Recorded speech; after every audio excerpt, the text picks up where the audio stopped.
Dear audience, welcome to the show POWERchat. In today's episode, we'll be discussing on performance and impact evaluations of the development projects. Joining us today is Dr. Gana Pati Ojha, Vice President of the Community of Evaluators South Asia, also the Chairperson of Community of Evaluators in Nepal. Please allow me to welcome him. Welcome to the show, Dr. Ojha. Thank you so much. How have you been? Great. How about you? Yeah, good. You have been long engaged in the development sector, especially that of the performance and impact evaluation of the donor agencies. How do you assess the state of development projects and funding strategies of the development projects in Nepal? Those of the donor agencies especially. Okay. The debate of whether the aid should come to the country or whether we have to approach to the donor is now over, as we enter into the globalization process, and also because of this sustainable development goal, the world is a kind of village now. That's why we should not debate now whether the aid is required or it's not required. It is required, and especially for the developing countries, and Nepal cannot be exception of this process. As far as the state of development is concerned, the development supported by the external sources, funding agencies, have mixed results. Somewhere you get excellent results. Somewhere you don't get that level of the results, and usually the development are not completed on time. It takes longer than what is stipulated, and more importantly, you might get the results, but these results, the concern is of their sustainability, and these results largely after the termination of the project do not go long. That is the issue now. It is because when you say development project, definitely there are more resources within the period of the project, and that level of the resources is not available after the project is terminated. That is one of the reasons why the results of the development projects are not continuing to the level we expect to continue. Well, Dr. Ojha, do you see any coherence among three main actors of the resources being utilized for development? The donor agencies, government institutions, and the civil society organization in utilizing the resources, especially in the bilateral or joint development projects or programs? Actually, principally, there must be coherence. Even if you look at the development projects, the project document, are designed and approved under this context that the donor agency's interest is matching some way with the priority of the national government, and also with the priority of the civil society organizations, because these days many of the development activities or interventions are also going through the civil society organization. If you are referring NGOs, mainly the NGOs, you see, although when you say civil society, it's a big term. It's a big term, and it's not only the NGO, but in the context of Nepal, especially when you are talking of the development, it's NGO. Other civil societies in the development are very much involved, so it's NGO. So yes, principally they are adherent to each other and coherent. But in practice, even if you look the government agencies, even among the government agencies also, the coherence is not maintained to the level of the expectation. Same case with the donors also. Among the members of the donor community also, They say, harmonization, aid harmonization, this kind of things they say. But in reality, the harmonization or the coherence among the members of the development communities also is not that strong. Same case with the civil society organizations. When intra-agency coherence is weak, you cannot expect that there would be inter-agency cooperation strong. So that's the situation now. It's not only that these three agencies, as you mentioned, the donor, the government, and the civil society organization, not only among them, but within their own system also, they are not coherent. What should be done to tackle the lapses you mentioned? They should follow the principles of coherence. What they stated in the project document, they should respect it in letter and spirit, in practice. That's only the way. If they don't respect, that's not ethical to them. They should respect it. If they don't respect, this is what happens, that there will not be any coherence. Well, there is criticism that donor agencies, those providing with the resources, be it technical or monetary one, carry hidden agenda. How do you assess this? Sometimes yes, sometimes no. Not every donor has the hidden agenda, but definitely some of the donors, they do have. So it's not the yes and no the answer. Could you tell us the context when donor agencies carry hidden agenda? Yeah, actually, let me go back to the how development started. After the World War II, the development was started with the Marshall Plan to develop to rebuild the Eastern Europe. The main purpose of that development aid was to engage people to engage more people in development, to have less people available for revolution, because Russia was there. Soviet influence was there in the Eastern European countries. That's why the development itself, it originated is with some kind of hidden agenda. The hidden agenda was to check the revolution towards the Eastern European countries. That's why in the aid, in the development funds, there is a hidden agenda always, most of the cases. Especially nowadays, there are different kinds of the aid goes through different channels. For example, if you are talking of let us say, the Finnish aid, that goes largely through their NGOs. And these NGOs, especially the Western NGOs, many of the NGOs, they are faith-based the NGOs. And there the hidden agenda, definitely, no matter where they go. You mean the religion? Yes, and definitely, to spread the faith, to influence in the faith. That is a hidden agenda. In our country also, you will find different NGOs working. Do you see any negative impact of the activities carried out by the faith-based organization here? No, again, it's a matter of value, meaning that maybe what I say negative might be positive for others. So I wouldn't go that way, but there is some changes, So it changes in the religion also, if you look at the size of the population, by religions, and compare about 20 years, between the 20 years gap, you will find some changes in the population of different religions. So that might be one of the outcome, or even the impact of the development funds channeled through the faith-based organizations. I'll tell you one thing, one example, very interesting.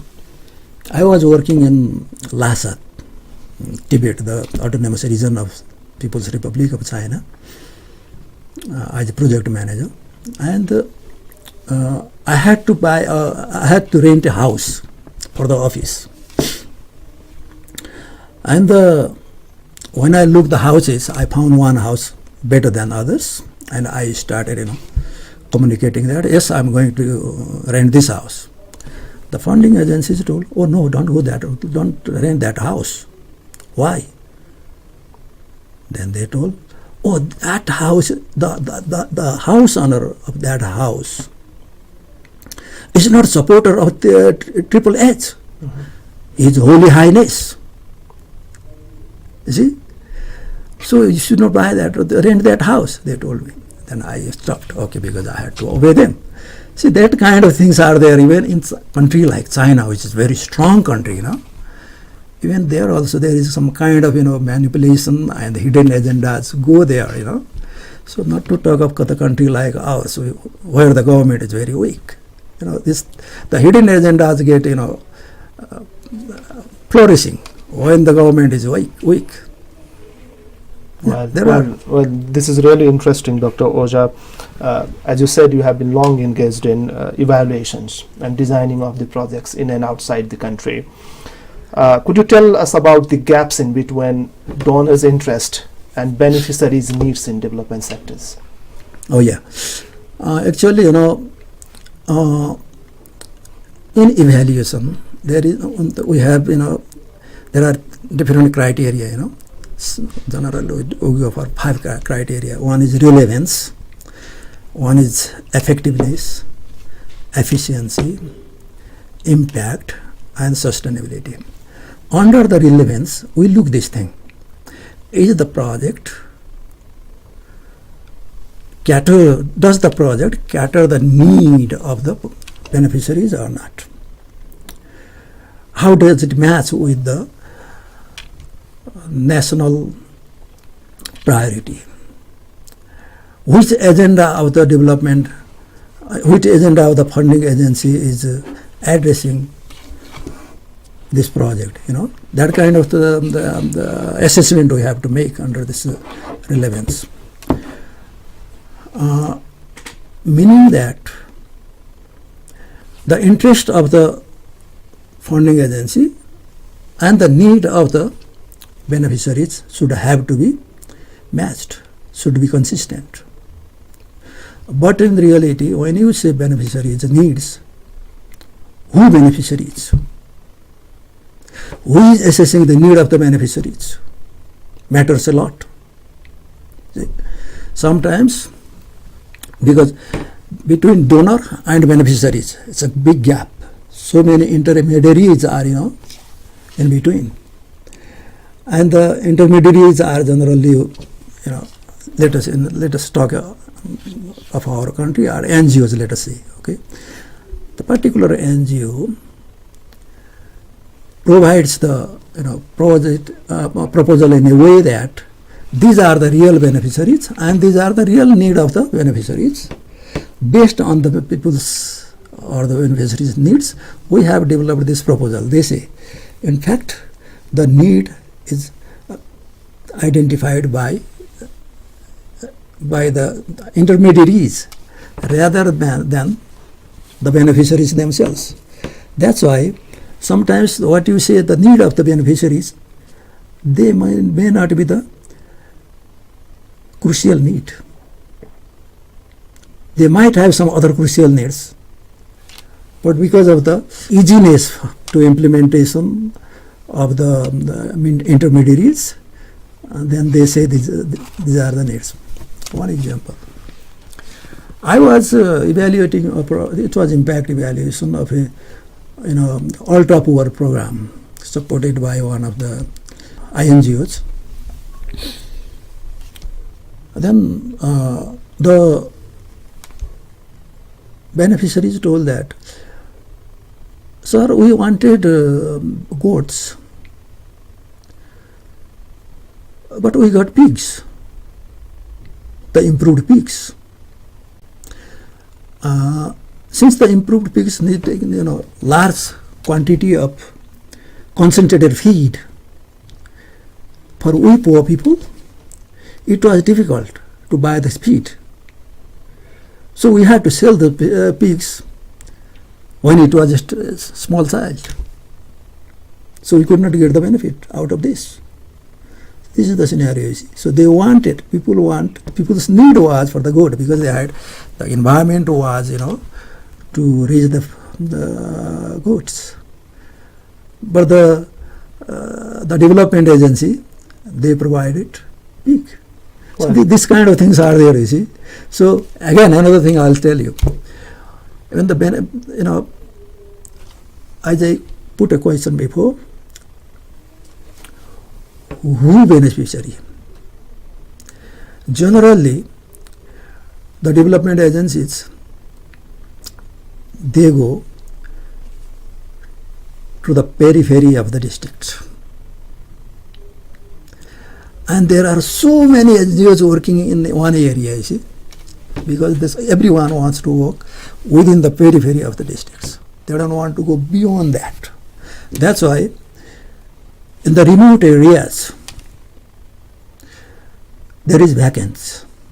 There is no development agencies. But in the periphery of the district, there are so many agencies, overlap of the program projects. That's why when I say who beneficiaries, that's the point. Is the beneficiary from the very remote area? Or is it from the periphery of the district headquarters? You also raised that who is evaluating the projects? Exactly. Who is assessing the project? Yeah. How should projects be evaluated and why? Very good question. Ideally. Yeah, very good question. No, even not only ideally, it's practically also, you have to say. Actually, who should evaluate the project? That's a very good question. It's not only the external person, he or she should be involved in evaluating the project. It should be also the beneficiaries. So we are talking now of participatory evaluation. And my experience is that when I bring, even the implementing partners, I bring with me. Implementing partners, I go myself, my team, and also the beneficiaries. So we talk together. If something is missed by the beneficiaries, then I ask the implementer, is this correct? And he complements some of the things. And then I ask, what this implementer is telling, is it okay? What it's telling is fine. I ask again the beneficiaries. So that way, this time the participatory evaluation is getting popularity. And so when you ask who should, everyone. It's not only the external person, because I go just for a few days, I don't understand the context very well. That's why I have to depend, on the beneficiaries and the implementer as a whole to get the holistic scenario. Well, Dr. Ojha, one of the major issues in development projects is that each project has a component called GESI, Gender Equality and Social Inclusion. Despite a lot of investment and resources provided by the donor agencies and partners implemented such programs, there is no desirable change as such. Discrimination continues in some or other context. How do you evaluate or assess the development projects in terms of prioritizing GESI issue, gender inclusion and gender equality and social inclusion issue? Yeah. In your statement, there is partially truth, partially not. That it is not that there is not change. There is change. Tremendous change. As you rightly mentioned that any project you will not find which doesn't have the component of gender equality and social inclusion, especially in Nepal. Also it is because Nepal constitution provides this kinds of provision that the projects must be, or development or any other thing should be along the line of gender equality and the social inclusion. That's why in Nepal you will not find any project that doesn't have this kind of component. There is. Also, if you compare few years back, let's say 10 years and now, you get tremendous changes. In politics, I need not to say anything about the politics, because at least 33% should have to be, nominated or elected in the politics. And also in development, also if you go to the grassroots organizations, there also we get large number of the women and men both present. And nowadays, the rural economy is very much feminized because of the out migration of young male to other countries, especially Arabian countries and some East Asian countries.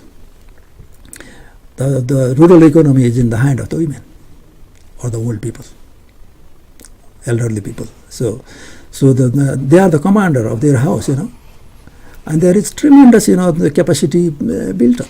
That's why there is change. They can speak very frequently now. They can bring their issues into the table. What are the areas to be improved while addressing this issue in projects? Yeah, but what I'm going to tell is that, again, who women is very important. See, not every woman is empowered. Who is left behind? We have to look from that angle as well. If you looked from this angle, those who are in the far-flung areas, in there, the gender equality has not reached.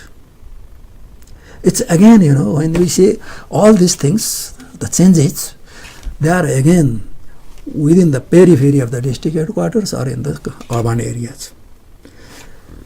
In the remote rural areas, less changes you will get. Now, coming to your question, what should be done? We got to prioritize, categorize district, or nowadays you may say this municipality or rural municipalities, in 3 categories. One category, less remote. Second category, remote. Third category, extremely remote, very far from the district headquarters. So we have to categorize the municipalities or rural municipalities, or even within the rural municipality, the wards and the communities or the toll, we have to categorize this way. And then we need to go to all kinds of these categories. Nowadays we are only reaching to first category, that I told, less remote. A little in remote. But in the far-flung area, very remote area, we are not going there. You mean the intervention should be taken as per the geography? That is one point. Another point, Very quickly, we're very few time. Okay, then go ahead. I'll just stop here. Yeah, this one. Yeah. Well, there are many issues. In fact, Okay. I'm escaping due to time. Yeah. Could you tell us about the donors' accountability or the fund recipients' accountability that might, possibly influence the way institutions are governed? And there are sometimes questions on the governance. Very quickly. This is the most important, very crucial point.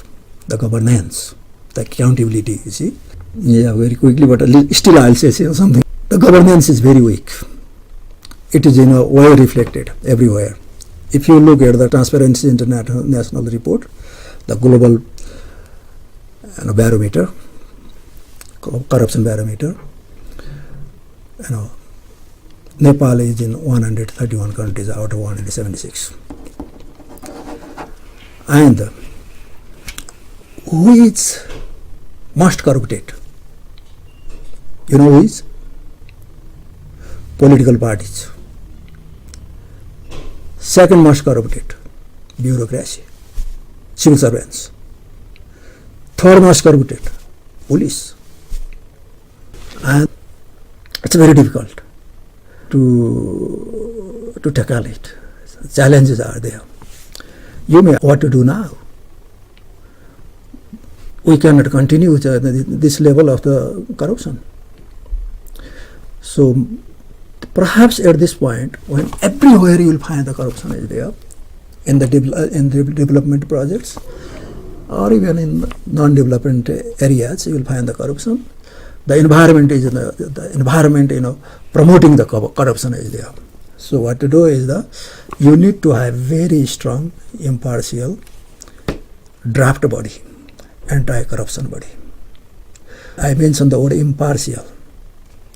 Perhaps the current draft body may not be that much impartial, because it was appointed by the political parties with their interest. So that's why I say impartial. Some impartial body is needed, and it should go very strongly, leaving no corrupted person behind. Every corrupted person, no matter who he or she is, must be brought into the system of justice. Well, Dr. Ojha, it was a pleasure talking to you. Thank you very much for your time. Thank you so much. Dear audience, time now to wrap up the show. Keep watching us. See you next week. Namaste.